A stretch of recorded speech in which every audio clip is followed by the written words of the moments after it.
तो देखेंगे वर्गमूल तथा पूर्ण वर्ग संख्या बिल्कुल आसान। किस तरीके से आपको वर्गमूल निकालना है, किस तरीके से आपको वर्ग निकालना है, तो ध्यान दीजिएगा। आपको वर्गमूल और वर्ग दोनों तैयार होंगे। तो देखेंगे आप कैसे वर्ग तैयार करते हैं।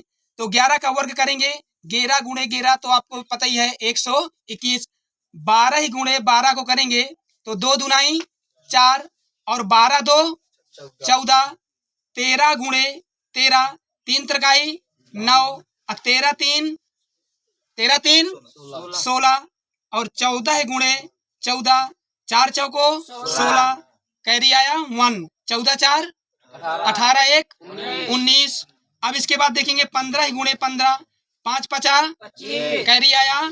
अब 15 5 20 2 16 गुणे 16 6 6 और 16 6 22 22 3 25। इसी तरह 17 गुणे 17 7 7 कैरी आया 4 और 17 7 7 दुनाई 14 24 24 4 28। 18 गुणे 18 8 8 64 कैरी 4 कैरी आया 6 और 18 8 26 26 6 32।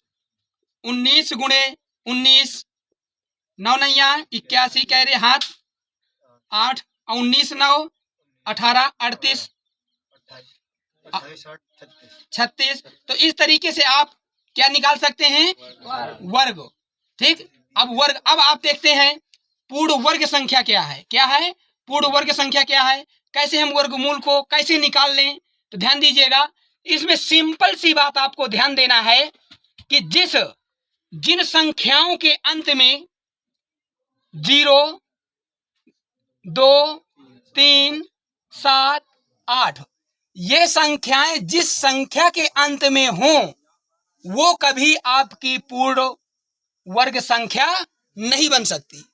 जिन संख्याओं के अंत में 0 2 3 7 8 हों वह पूर्ण संख्या नहीं बन सकती। यदि ना हो तो वो संख्या हाल में ही वो पूर्ण संख्या बने। चलिए हम देखते हैं कौन कौन में 0 क्या है, बनेगी कि नहीं बताइए। ये पूर्ण संख्या बनेगी, जल्दी बोलो। बनेगी पूर्ण संख्या। ये भी बनेगी, ये भी पूर्ण संख्या है, ये भी आपकी पूर्ण संख्या है। क्यों? क्योंकि देख लीजिए 4 नहीं है लास्ट में। 00 ये भी 1 0 है, 00 नहीं है, ये भी पूर्ण संख्या है आपकी। लेकिन ध्यान रखिएगा ये पूर्ण संख्या, हाँ ये भी बनेगी। 5 भी नहीं है, लेकिन 1 0 है लास्ट में, बनेगी नहीं बनेगी। 2 है लास्ट में, नहीं बनेगी। 3 है लास्ट में, नहीं बनेगी। 7 है लास्ट में, पूर्ण संख्या नहीं है। 8 है लास्ट में, पूर्ण संख्या नहीं है। ऐसी संख्याएं जिनके अंत में ये हों तो पूर्ण संख्या नहीं बन सकती, ये ध्यान दीजिएगा। अब इसके बाद आपको कैसे ये ध्यान रखना है, देखिए 2 ये 2 का 2 दुनाई 4 दुनाई 8, 2 का घन क्या है 8 है ना, तो 2 का घन है 8।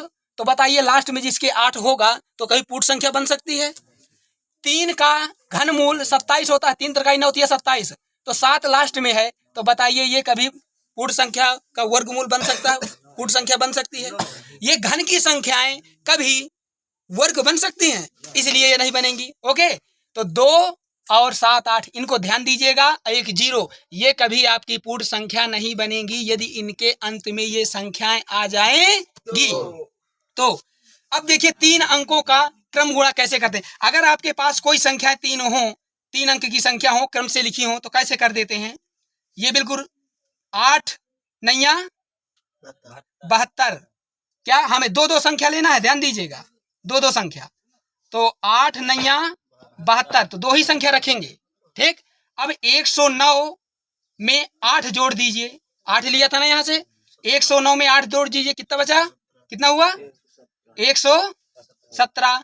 ओके, अब इसके बाद हम करेंगे 111 और 112 का, तो 11 और 12 का गुणा करते हैं, कितना होगा, कितना होगा 11 और 12 का गुणा 132। तो 132 तो नहीं हमें लेना, क्योंकि 2 अंक ही लेना है ना, 2 अंक का, तो हमने लिया 32। अब कितना बचा? 1 बचा ना। अब 111 में 12 जोड़ दीजिए, कितना हुआ? 111 में 112, 111 में 12 जोड़ा कितना हुआ? 123। और 23 में 1 जोड़ दीजिए, 124। करेक्ट।